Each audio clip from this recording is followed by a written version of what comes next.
Perfect. Spirituality, as you become more prominent in this fleeting world, you will have the temptation to become prideful. You will have the temptation to become arrogant and self-conceited, thinking that you've achieved what you've achieved by yourself. There's a reason why the poor people worship God more than the rich people. And it doesn't have to do with because the rich people are better or whatever. It has to do with they're checked, right? At all times, they're checked by the system or they're checked by life that, damn, like they're not that great, right? You're not that much. You're worth shit. Because that's the reality. We're all dust. We're not worth anything. We're not that great. And if you can come with humility, right, into this understanding that you're not hot shit, right? Like humble yourself. Then you can have a relationship with God that is based on being teachable. And a lot of people have an interesting relationship with God, and it's a relationship that once again is based off of what they've been told who God is, right? They haven't experienced God. Why? Because they don't care to experience God. If you want to experience God, you have to be intentional. And you can find God in nature, you can find God in books, you can find God in your interactions with other people, but you have to be willing to look for the truth. And in order for you to look for the truth, you have to be humble, because humility is what gives you the teachable attitude and the student's attitude in order to develop a spiritual maturity that is abnormal. The second one is you need consistency. Just like in your physical realm, the spiritual realm requires consistency, right? You have to consistently develop the spiritual side of your life in order for it to become strong. And when people are like, oh, Luke, how can I become like you? All these things are like, well, what do you mean become like you? Oh, well, you talk this way and you believe these things. I'm like, yes, well, you have to instill a life of discipline that you start adapting these habits and this way of life. And then inevitably, it'll just become who you are. So I think people need to focus on being consistent, and I think people need to focus on having a teachable attitude and being humble. And if you don't humble yourself, the world and God will. So about Christianity, I know you told me you grew up Christian, but were you like me where you kind of just did it because your parents told you to and like that's what you were around? And was there a point in your life where you started becoming a Christian intentionally and seeking God like yourself? And then after that point, was there a point where God spoke to you or you talked to God? Yeah, so that's a great question. It's a great couple questions. The first one is, yeah, I come from a background that has kind of like a Judeo-Christian principle kind of philosophy. And yeah, like most kids, you just go through the motions because you're just a kid. But then, once again, like I mentioned before, I started looking at the results of the lives of the people that were giving me this information, right? So they were telling me who God was, right? But I was looking at their experiences, their marriages, not just my parents, but in general, right? The people around me, the people in those churches, things of this nature. And I was like, whoa, like this person says that God is love, but they treat me like shit. So I don't want that God, right? And I started questioning everything that I believed, which I believe is extremely healthy and anybody should do. Because I was comparing it based off of what people were telling me. And people aren't the right measurement, right? You can't hold the standard of God to people because people are always going to fall short to it. So I realized I need to get to know who God is. So I was like, okay, I'm not going to read the Bible for 5 years. And the reason I did that was like under the premise that I needed to not be biased towards the world, right?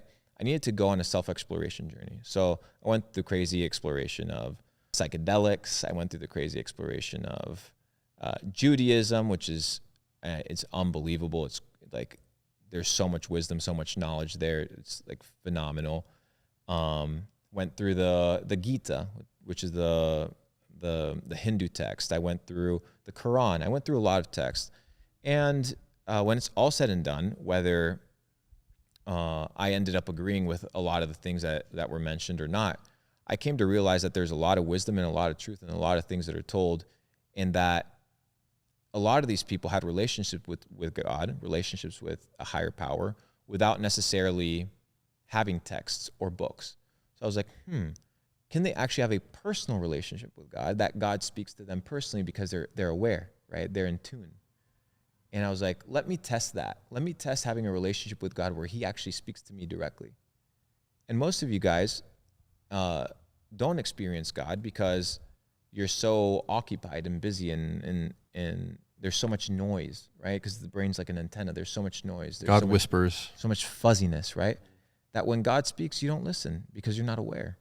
So it requires this idea of, once it goes back to what I said in the beginning, you need to have enough to focus on yourself full time, because part of focusing on yourself full time is being able to spend time exploring truth, studying truth, dissecting these things that you believe in, and coming down to conclusions as to how the world works and who's in charge and what are the governing powers in the world, and is God real?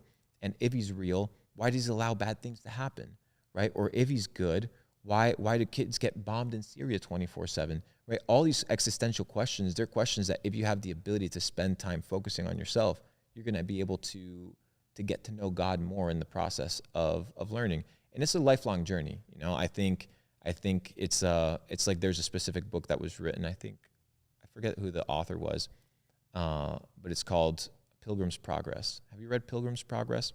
You should read the book Pilgrim's Progress. It's this idea of the Christian's journey, right? He goes through Vanity Fair. He goes through different encounters with different entities. And it's a book that basically takes you through the journey of somebody getting to know God. So I'm in that journey of getting to know God, and it's a lifelong journey. But like I said in the beginning, in the kind of the three tenets, you need to be able to be teachable and humble and consistent. So if you can focus on being teachable, humble, and consistent, and you are in tune of what God wants to teach you, then he will. Okay, real quick. When was the first time you heard God? What was the story? If you know it off the top of your head. And how I actually don't remember. You don't remember? No, I don't. When was remember. The last time? Okay, the last time, it's a crazy story. So it's a story that I said yesterday. I was in Josh Retreat, and I went on kind of like a fasting journey myself. And I went up to the desert by myself 5 days on fasting, just water. And I had psychedelics with me. So I had mushrooms and I had DMT. And I had an encounter with God, and I knew it was God because it was the same voice that had been speaking to me before. And we were just having a conversation regarding being ready, right? And he was basically telling me that I wasn't ready to achieve certain things in life. And I asked him why. And he said, that's for you to figure out. And that was kind of like my last encounter. And my conclusion to that was that if God wants to entrust you with a lot of things, you have to be trustworthy. And if he can't trust you with the small things, he's not going to trust you with the big things. And I realized that there was things in my life that he couldn't trust me in because I hadn't surrendered the small shit. Like I hadn't surrendered my habits with eating. I hadn't surrendered my habits with how I perceived money, or I hadn't surrendered my habits with pride, right? All these things that need to be out of the way in order to be used in a higher way. So that was the last time I had a one-on-one conversation with God that was phenomenal to remember. I want to tell you my story real quick. Tell me. I want to hear this. Yeah, I whenever you pray, because no one ever taught me how to pray, I would just listen when I was in the church to how people would do it, and prayer was mostly comprised of asking for God for things like, please protect me here, take care of this, please bless this guy, just request on request on request. And then someone brought it to my attention, a pastor. He was like, when is the last time you prayed and you didn't say anything, and you didn't ask for anything? Like, if God is your father, when's the last time you didn't ask him for something and you just sat there and listened to him speak? If you have the chance and the ability to speak with the God of the entire universe and all you do is ask him for stuff, like, when's the last time you just sat there and listened and you were silent? And I was silent for like 15 minutes. And then something came on my heart to talk about, which was the sin that I committed earlier. And I said, I'm sorry for committing this sin. I apologize. And it was nothing, and I thought about it. And then the pastor, I remember him saying, God hates it when you're dishonest, and he likes honesty and truth. So, like, for example, he used this example. If you were with your wife and you did something specific, and then you said, I'm sorry for something broad, that it pertains to it, it doesn't, scratch the itch. Like, she wants you to be specific about what you're sorry for. And so God hates that. And I said, okay, I'm going to try again. I'm sorry for doing this. Nothing. Okay, that's not it. And then I went deeper. And then on the fourth time, I was completely open-hearted and honest, and it was, I'm sorry, God, I'm sorry that I did not take you seriously. That's what it was. That's why I committed the sin, because I knew it was a sin, but I still did it, and I did it because I didn't care, and I didn't take him seriously. And in the middle of me saying that, I said, I'm sorry I didn't take you seriously. He said, it's okay. And that was the first time I heard him, and I started like crying. It was insane. Epic. Yeah. Epic. And it's like I said, bro, it's the honesty and the student's mind. Yeah. Like the encounter we had yesterday, right? It's this idea, it's the recognition, it's the humility, dude. You need to be humble. And if you're humble, God will talk to you. It is the truth. And people will want to combat me on this. And I'm sorry that people's life journey has put them in a situation where it may be more difficult to perceive certain things. But like you said, sometimes you just have to sit in silence and you have to struggle. This idea that God's just going to talk to you because you asked him to talk to you when you haven't given him attention for your entire life, and he's just observing your actions and you don't really care about him. You don't think about him all day. Your actions don't say that you are who you are. Why would he do anything for you? Oh, well, he loves me. Yeah, but do you love him? That's a really good point. So how do you know? How do you know that this is that this God, this Christian God, is the true God? Because a lot of Christians would describe it as like faith is like a battle, and you're fighting against the world, and you're having to. It's faith. That's what faith is you're believing in something. God is not here on this earth. We can't physically see him or touch him or talk to him here. How do you know that this is real? Because you shall know the truth, and the truth shall set you free. Not you shall believe it. Not you shall force yourself to adopt it. Is you shall know. And I just know. And I'm not in the quest of defending God. God doesn't need to be defended. I'm just in the quest of making sure that how I live is, and I'm a bad Christian, like that's how I label myself. I'm a bad Christian. I'm the guy that goes against the grain. I'm the guy that you're not going to see going to church and singing songs with the rest of the people, but you'll see me in Liberia building water wells. You know what I mean? Like, I'm going to do the things that God is calling me to do in the way that he's calling me to do it. I'm not going to be constrained by somebody else's opinions, by orthodoxy, by others' ways of operating. And what I will say is that even the Christianity of the West is very different to the Christianity in other places of the world.